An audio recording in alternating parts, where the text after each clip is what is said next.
ہاں فرمایا لِتُؤْمِنُوا بِاللَّهِ وَرَسُولِهِ، ہم نے اللہ کا رسول اس لیے بھیجا کہ تم اللہ پہ اور اللہ کے رسول پہ ایمان لاؤ، وَتُعَزِّرُوهُ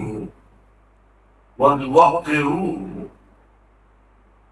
اور اللہ کے رسول سے جی جان سے تم محبت کرو اور ان کا بھرپور ساتھ دو، ان کے ساتھ ہی بن جاؤ،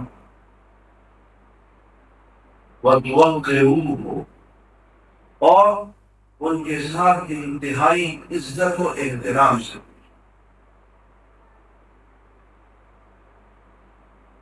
جب یہ ہے کہ مایا کی یادہ کرو وسوارت دو وسوارت کی نبی ولا تجروا له بالقول كجهر بعضكم لبعض ان تحبط اعمالكم وانتم لا تعلمون۔ دیکھو حضور کی مجلس میں بیٹھتے ہو تو اپنی آواز کو حضور کی آواز کے مقابلے میں بست رکھو، اور جس طرح سے آپس میں ایک دوسرے کو اونچی آواز میں تم چڑھا سے پکار کرو، ایسے تم حضور کو نہ پکارا کرو، ایسا کرو کہ تمہارے اعمال برباد ہو جائیں گے، تمہارا دین چلے گا۔ اور اس آیات کے نازل ہونے کے بعد وہ صحابہ جن کی بہت بلند آواز تھی،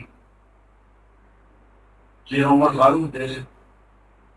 ان کی کیفیت یہ تھی کہ جب حضور کی مجلس میں بات کرتے تھے تو حضور اکرم صلی اللہ علیہ وسلم کو بار بار پوچھنا پڑتا تھا کہ یا عمر کے پاس ہو کر عمر ذرا اونچی آواز میں بات کرو، تمہاری آواز نہیں آ رہی۔ جب کوئی آوازیں، یہ حضور کا عادت کا مقام ہے، مردوں اپنے روح عزت و احترام سے پیش آؤ اور دل میں محبت کرو، اور ایک لفظ تعزرو، حضور کے مشن میں ان کا ساتھ دو،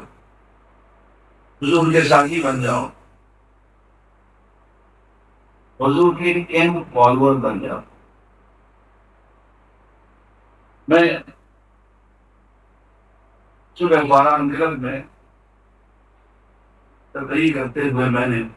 ہند کے ایک دلے کو گھبرایا، یہ عامر کو تھا۔ ہند اصل میں ایک بامقصد خاتون تھی، اس کا مقصد یہ تھا کہ حضور کو شکست دینا، حضور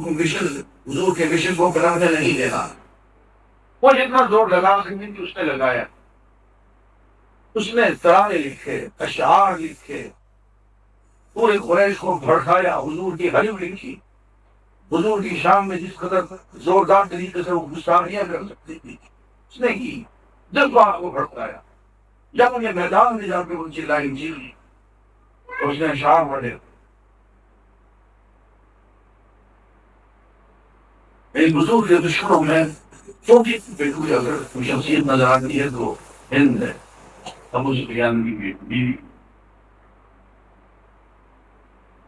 وہ ایک بندہ ایسا آیا صفا پہاڑی پہ فتح مکی کے بعد جب آپ بیٹھ دے رہے تھے تو ہند وہاں بھی شاہی سے باز نہیں آئی، اس نے آوازیں کیسے دی، کوٹنگ کی بھی، جانتے ہوئے بھی کہ وہ فتح ہو چکی ہے، مکہ ان کے ہاتھ سے نکل گیا ہے اور وہ چند لمحوں کے مہمان ہے، اس کو قتل کر دیا جائے گا، وہ چھوٹ ہو گئے۔ اور اس طور پہ ادھر جملہ کہا حضور کے خلاف، حضور کے سامنے جواب میں خواتین سے یہ عہد لیا کہ بیٹی مجھ سے عہد کرو کہ تم اولاد کو قتل نہیں کرو، بیٹیوں کو زندہ درگور نہیں کرو گی۔ اس نے کہا ہم اولاد کو قتل کریں گے، ہم نے تو اولاد کو پال اس کے جوان کیا، اور جب وہ بڑے ہو گئے تو ان کو تم نے میدانی بدر میں اس بات ہمیں ان سے ہو کے اولاد کو قتل نہ کریں، قاتل قرب ہو۔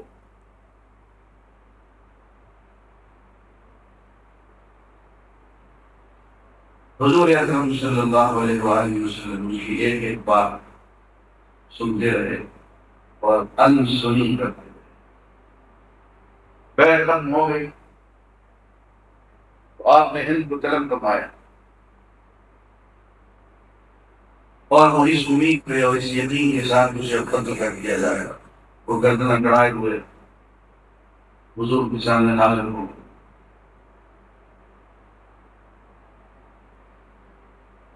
ان مجرموں کا یہ اس زمانے میں دستور تھا کہ جب وہ سیاسی ہوئے خود ہی گردن اکڑائے ہوئے مارو تلوار گردن اکڑائے ہوئے حضور کے سامنے پہنچ.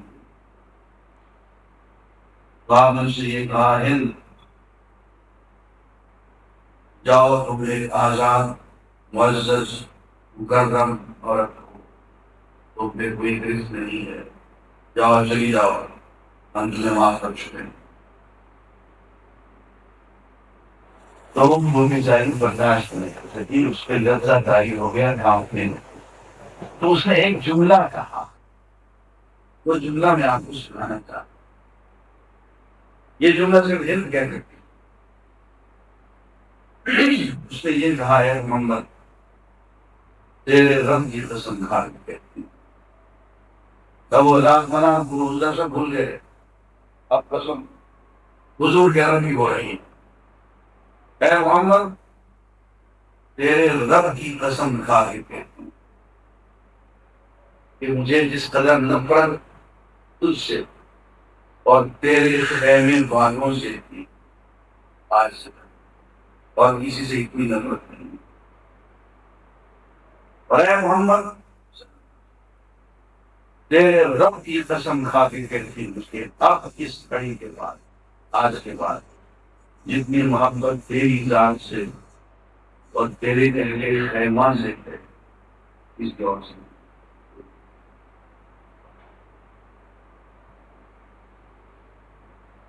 اب سچی بات یہ کہ میں بہت سوچتا تھا کہ یہ اہل خیمہ کیا ہو.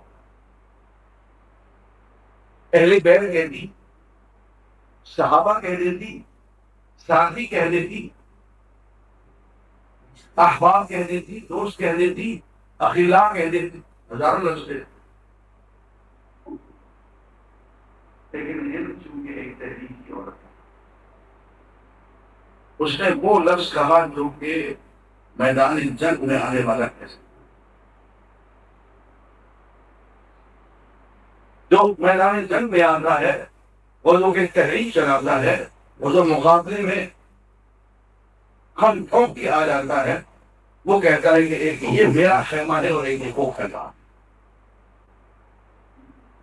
اس کو رہنے کا پتہ کرتا ہے. یہ آرمی ایک ہوتا ہے کیمپ,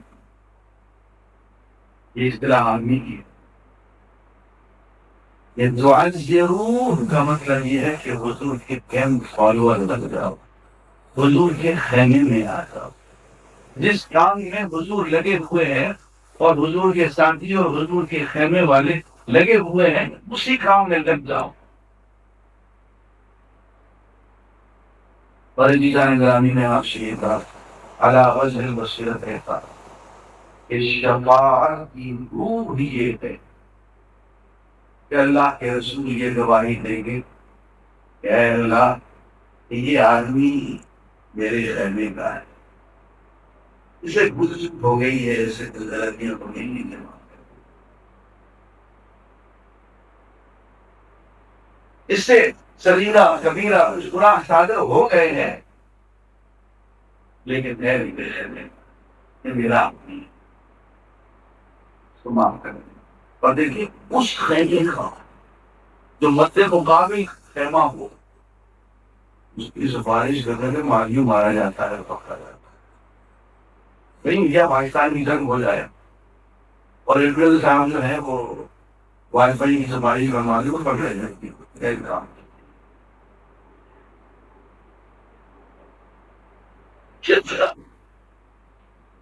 نظریہ آپ کا کہ آپ کتنی حدیث ہے.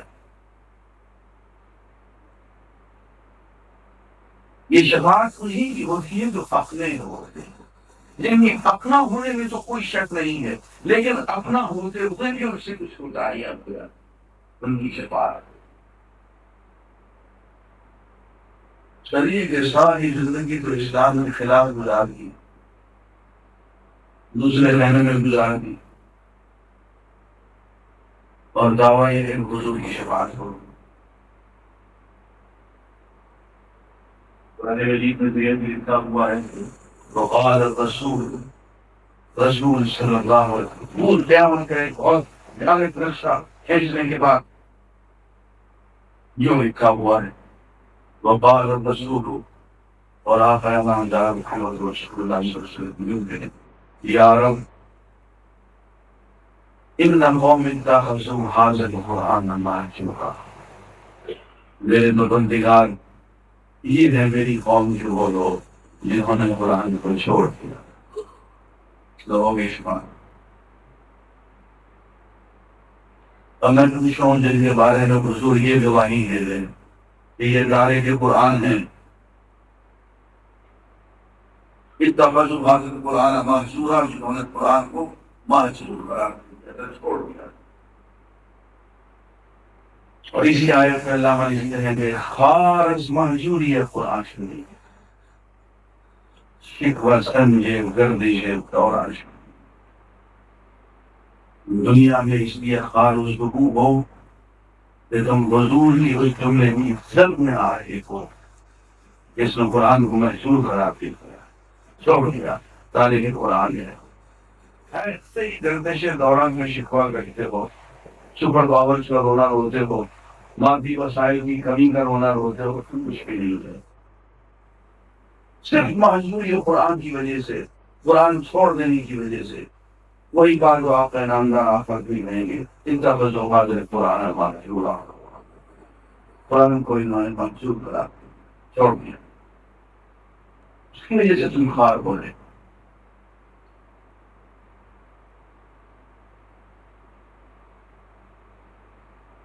تو تمہارے کہ حضور اکرم صلی اللہ علیہ وسلم کے تین بنیادی حقوق ہیں، لتؤمنوا باللہ ورسولہ، اللہ کی ایمان لاتے ہو، اللہ کے رسول وتعزروه، ان کے کیمپ کے ساتھ ان کے مشن کو اپنا لو، ان کے مقصد حیات کو اپنا لو، وتوقروه، اور ان کے ساتھ بہت محبت پیار اور عزت سے پیش آؤ۔